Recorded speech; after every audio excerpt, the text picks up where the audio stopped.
Mga pagkaing masasarap, lutong probinsya po. Tara, luto tayo sa kusina ni Jeron. Hindi na po ito pinadaan sa mantika, walang gisa-gisa, diretso na po.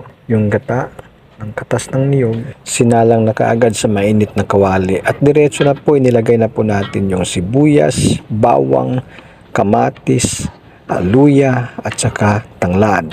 At nang kumulo na, inilagay na po natin yung talong at tinimplahan na po natin ng asin. Yun lang po.